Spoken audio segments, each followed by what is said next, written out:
¿Cómo están todos? Bienvenidos. Esto es Entrevista Verdadera. Estamos iniciando el programa en vivo, en directo, aquí en la red. Vamos a hablar de la figura de Patricio Aylwin, falleció esta mañana, y por supuesto que se ha hecho todo un recuerdo de su vida política. Estamos en el estudio con Juan Carlos Latorre, ha sido diputado en varias oportunidades por la Democracia Cristiana, fue presidente además de ese partido y colaboró siempre con los gobiernos de la Concertación. Juan Carlos, ¿cómo está? Muchas gracias por venir. Mucho gusto saludarte, Beatriz, y bueno, contento de estar aquí en el canal. Y sobre todo hoy día para poder recordar la figura de un hombre tan ejemplar que se nos ha ido y que va a ser motivo de probablemente uno de los homenajes más importantes que se le haya hecho a alguien en la historia de nuestro país. Juan Carlos, quiero invitarlo a todos ustedes también a ver la siguiente nota que preparó Catherine Flores y que tiene que ver con los hitos políticos en la vida de Patricio Aylwin. Sí, señores, sí, compatriotas, civiles o militares, Chile es uno solo. A los 97 años de edad falleció el líder de la Democracia Cristiana, luego de sufrir un episodio cardíaco que agravó su estado de salud. Hijo de Laura Zócar y Miguel Aylwin, Patricio fue el mayor de 5 hermanos. Los 4 hombres estudiaron Derecho para seguir el camino del patriarca del hogar, figura que despertaba una gran admiración en el expresidente. Él era un hombre bastante estricto, pero al mismo tiempo muy justo y con un corazón muy grande. Nació en Viña del Mar un 26 de noviembre de 1918. Cursó sus primeros estudios en el Colegio de los Padres Salesianos de Valdivia. Con una intensa vocación por las leyes, en 1936 ingresó a la Universidad de Chile, donde estudió Derecho para titularse como jurista. Su gran presentación al mundo político comenzó en 1949, cuando ingresó a la Falange Nacional, donde se consagró como dirigente hasta ser uno de los fundadores del Partido Demócrata Cristiano de Chile. Desde 1964 y hasta 1973, Aylwin ocupó el cargo de senador por Curicó, Talca, Linares y Maule. En 1971 fue elegido presidente del Senado. Su sello fue establecido en 1989, fecha en la que se presentó como candidato a la presidencia de la República, obteniendo el triunfo con un 55,2% de los votos, cifra que lo llevó a recibir la banda presidencial el 11 de marzo de 1990, convirtiéndose así en el primer presidente democrático en Chile tras 17 años de dictadura. Una presidencia que no estuvo exenta de conflictos. Las fotocopias de estos 3 cheques gatillan la polémica más grande cívica-militar de la época, con un monto de 971 millones de pesos que habían sido girados por el ejército a nombre de Augusto Pinochet Iriart, hijo del comandante en jefe del ejército, por lo que la Cámara de Diputados creó una comisión que investigó el caso. El llamado ejercicio de enlace no fue el único conflicto de tensión.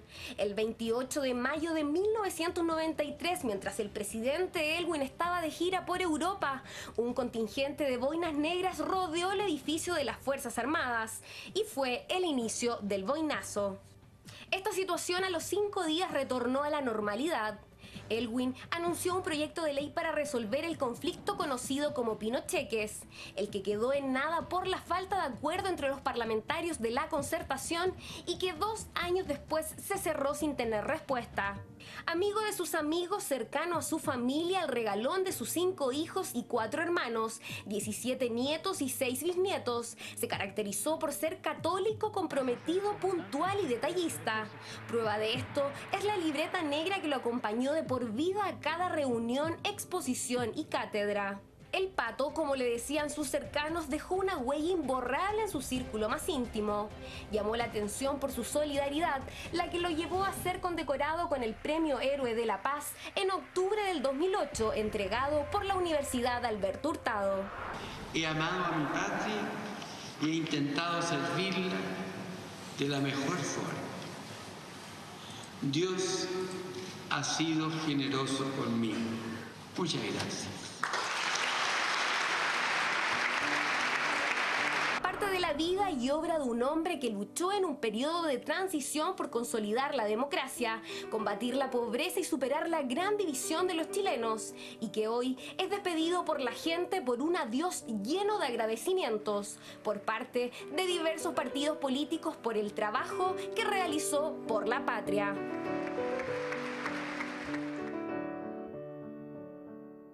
Vamos a revisar también una serie de reacciones, palabras, después de conocida la muerte de Patricio Aylwin.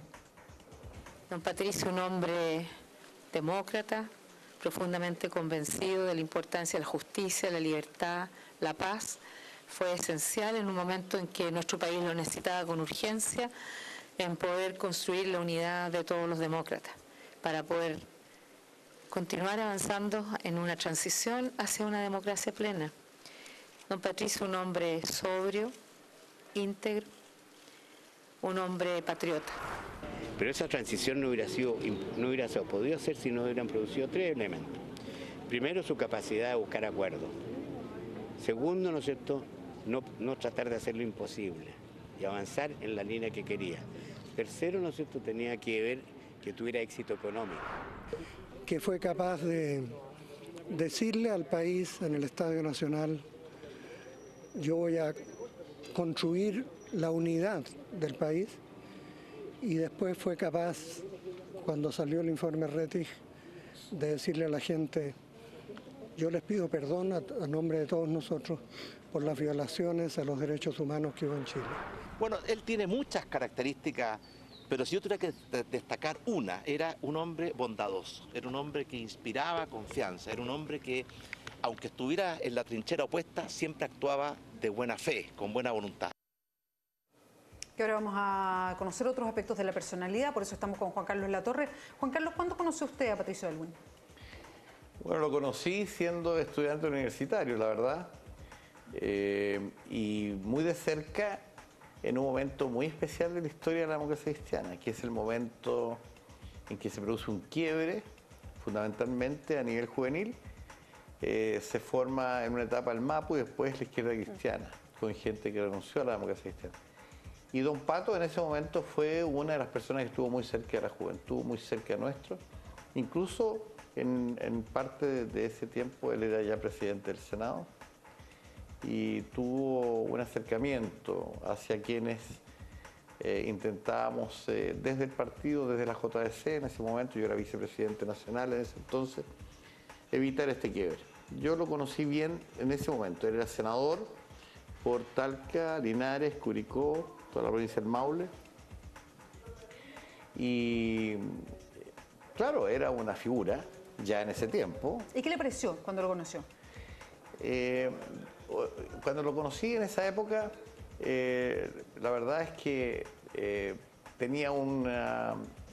yo tenía un respeto por las figuras que representaban en ese momento a nuestro partido en el Parlamento, y particularmente él, que era una figura muy destacada. Y me pareció siempre una persona cercana, con una disposición a acercarse a la gente, cosa que lo distinguía frente a otros políticos, no tengo ninguna duda. Y creo que ese acercamiento hacia gente joven permitió que muchos de nosotros a lo largo del tiempo pudiéramos sentirnos amigos de él. Es muy grato cuando una figura importante te saluda, te conoce tu nombre, sabe de lo que tú estás más o menos haciendo, tu actividad, sobre todo dentro de una organización política. Yo creo que don Patricio en ese sentido tuvo la sabiduría, la condición humana. Recién Andrés Saldívar García era un hombre bondadoso, sí, era un hombre muy bondadoso. Y esa bondad se traducía en una disposición permanente a acercarse a la gente, con mucho cariño. Juan Carlos, se menciona harto en la vida política de Patricio Aylwin varios hitos. Ya voy a entrar al momento del golpe, porque es algo que siempre vuelve sobre su biografía y donde también, desde la vuelta de la democracia, siempre se encargaron de recordarlo. Pero ya voy a volver a eso. Antes quiero preguntarle por el momento en que se vuelve a la democracia en Chile, 1990, con Patricio Aylwin a la cabeza, usted asume como diputado de la República en un momento en que todo esto se abría después de los 17 años de dictadura. ¿Cómo fue ese momento? ¿Cómo se acuerda de haberlo vivido, de haber llegado al Congreso, el estar ahí cuando le ponen la banda presidencial a Patricio Aylwin y todo lo que se venía? Bueno, yo creo que evidentemente es un momento emocionante para todos los que habíamos luchado por el retorno democrático. Habíamos tenido el plebiscito, un triunfo ejemplar del no, en un intento pacífico para el retorno democrático, donde los sectores más violentistas que existían en el país y que buscaban por ese medio el retorno democrático, creo yo, reconocen que hay una posibilidad real de lograr el retorno democrático a través de un procedimiento que estaba dentro de las reglas del propio gobierno Pinochet. No hay que olvidarse de eso, es un plebiscito organizado por la dictadura. Cuando se triunfa hay un proceso de mucha emoción, de mucha alegría, y viene después la elección presidencial. La gente tiene que, sobre todo la gente más joven, tiene que darse cuenta que en ese momento lo que se estaba recuperando era lo esencial. Era la posibilidad simplemente de pensar libremente sin que eso fuera motivo de una persecución, de una expulsión del trabajo. Que la gente pudiera expresarse cada vez mejor y más libremente. O sea, lo que representa el inicio del gobierno del presidente Aylwin es algo básico, es como empezar a sentirse nuevamente con la posibilidad de respirar. Y la institucionalidad no es democrática, en consecuencia, aquellos que asumimos en el Parlamento en ese momento tenemos que abocarnos a construir el Congreso. El Congreso era una mole de cemento, para muchos muy mal concebida, pero era eso. Al dictador se le había ocurrido que estuviera en Valparaíso, como una forma de tener lejos a los parlamentarios, en fin, pero el Parlamento no existía. Había que organizarlo, había que organizar sus comisiones de trabajo, había que dialogar con distintos sectores para poder iniciar un Parlamento. Y en ese proceso, el presidente de la República, Patricio Aylwin, ayudó. Fue un hombre que tenía una tremenda experiencia parlamentaria y que estuvo dispuesto a colaborar con aquellos que, en su mayoría, por primera vez estábamos en un Parlamento elegido democráticamente, con una condición especial. Había senadores designados. El dictador estaba de comandante en jefe de las Fuerzas Armadas, es una cosa inédita probablemente en la historia de muchos países en su retorno democrático.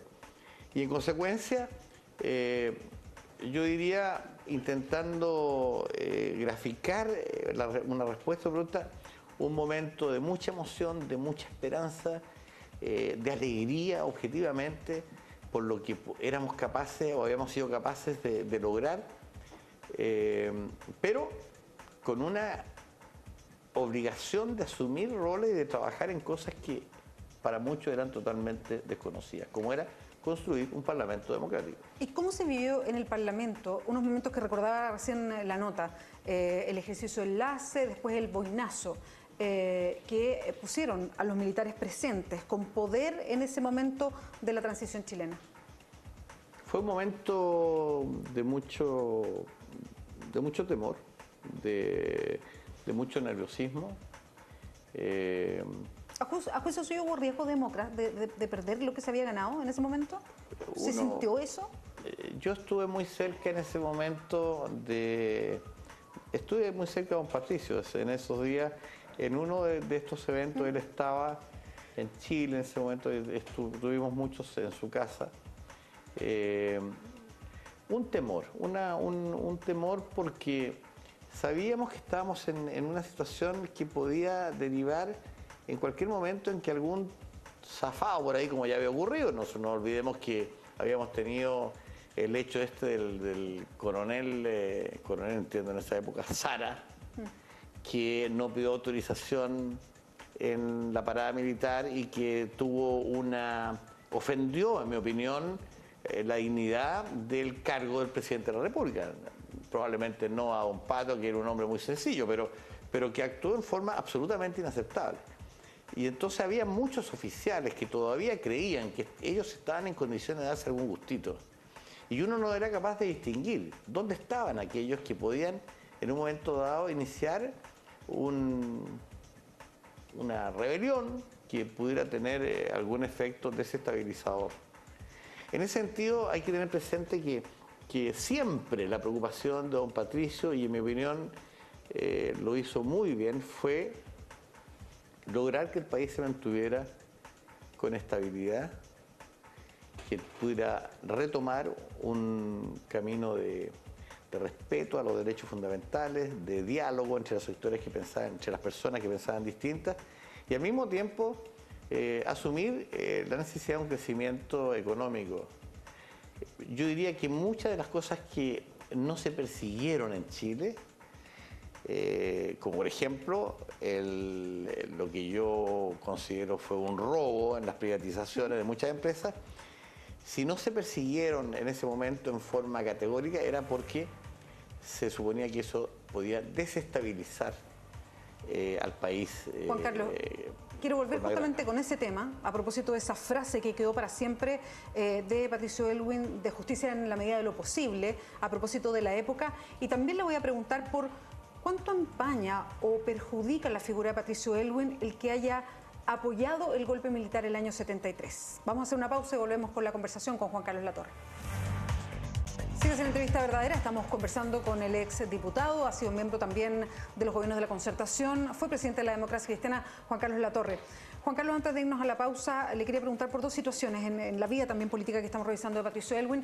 Quiero partir por la posición que él tomó como presidente del Senado para la época del golpe militar.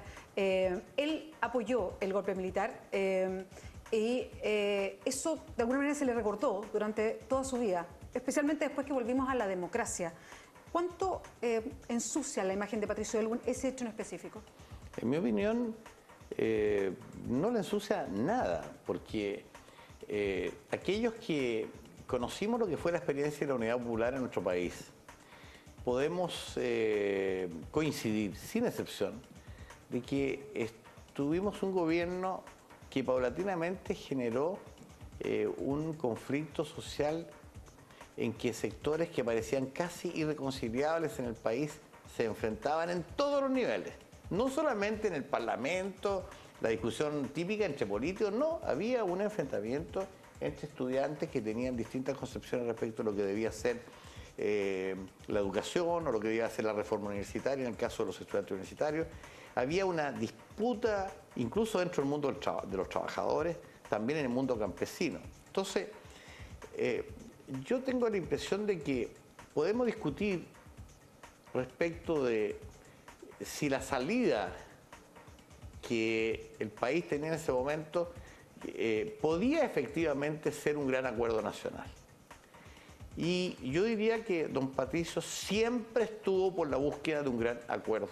Perdón, usted, Juan Carlos, en esa época era un hombre joven. ¿Usted estaba a favor en ese momento del golpe como parte de la democracia cristiana o en contra? Nosotros, la JDC, la Juventud Demócrata Cristiana Chilena, estuvo formal y públicamente en contra de cualquier intervención militar en Chile. De hecho, el 11 de septiembre, el día 10 de septiembre, y la oportunidad de recordarlo la agradezco, el 10 de septiembre de 1963 a las 6 de la tarde, en la sede de la Democracia Cristiana, en la misma sede en la que le vamos a rendir homenaje a don Pato mañana, en ese lugar hubo una concentración juvenil realmente multitudinaria y en esa oportunidad me correspondió a mí decir, como vicepresidente nacional de la Democracia Cristiana, el discurso que analizaba la situación en ese momento del país. Obviamente no sabíamos que el golpe venía el día siguiente, pero nosotros ese día, a través de un discurso que a mí me tocó pronunciar, señalamos taxativamente nuestra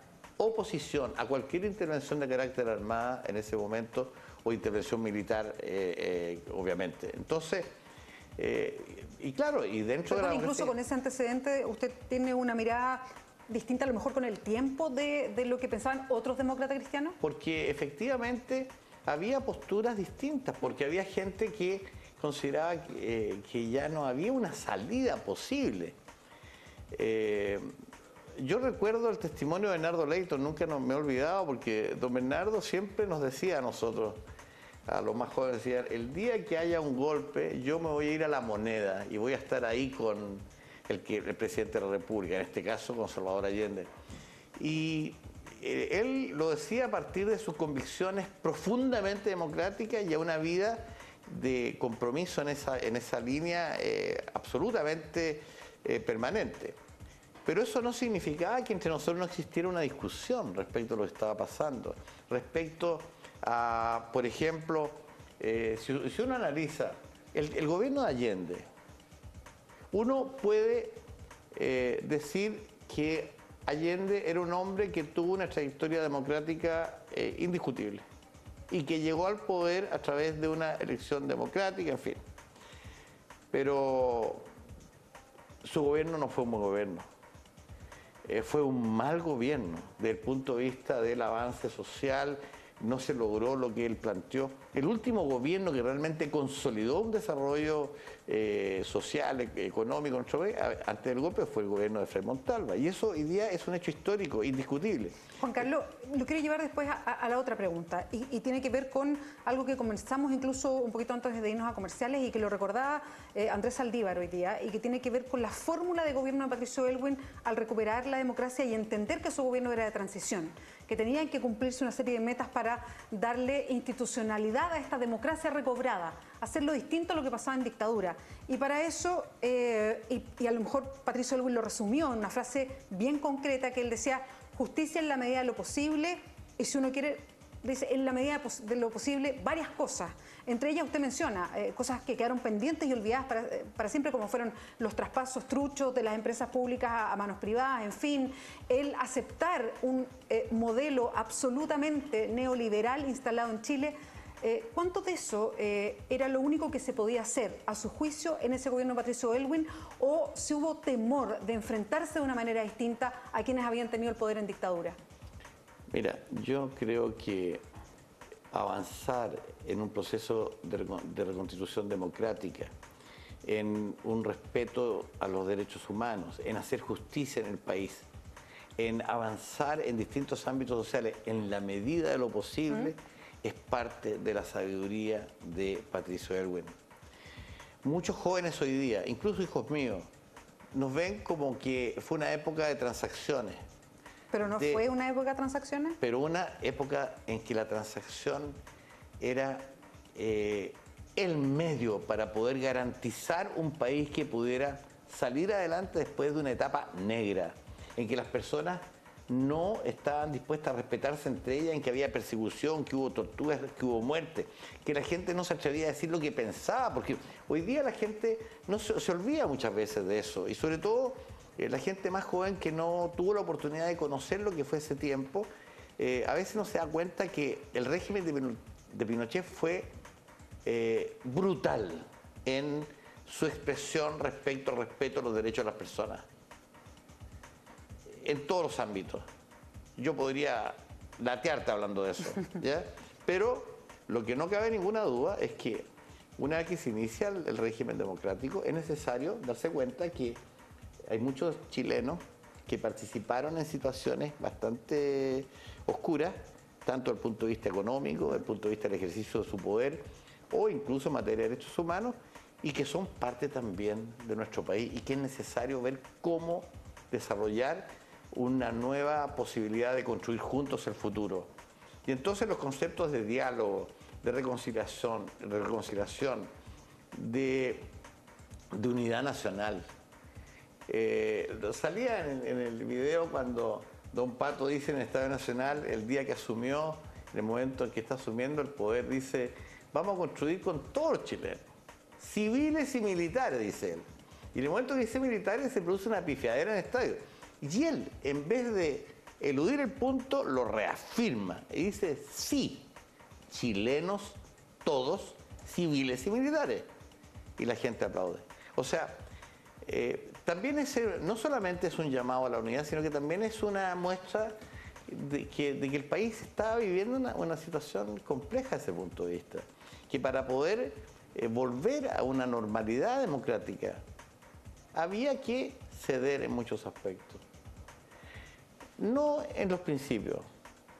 Yo te podría contar de cómo de repente durante el gobierno de Aylwin nos llegaba al Parlamento la petición de que pudiéramos apoyar un proyecto de ley que realmente nos dolía el estómago tener que hacerlo. ¿Por qué? Porque era parte de este tratamiento. ¿Cuál se acuerda usted? Uno, por ejemplo. ¿Cuál? Ya a esta altura las cosas no tienen por qué ser secreto, obviamente, pero en una oportunidad tuvimos que votar un proyecto de ley en que sabíamos que en ese momento nos estaba garantizando los recursos para que personas que habían participado como miembros de la DINA o del CNI siguieran manteniendo su sueldo y su permanencia en las Fuerzas Armadas. Lo sabíamos. Y se nos decía, miren, en vez de tenerlos sueltos, los queremos tener aquí. Y había muchos argumentos.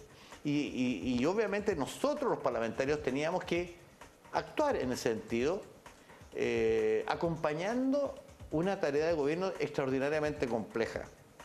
Si yo le cuento hoy día esto a un joven, de los que tienen que construir el futuro de nuestro país, ellos dicen, eso no lo debieron hacer nunca, perdón.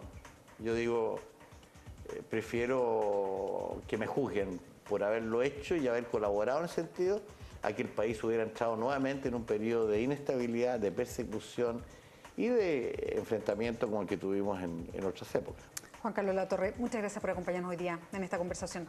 Muchas gracias a ti, Beatriz, te agradezco mucho. Buenas noches. Vamos nosotros ahora a un resumen de noticias.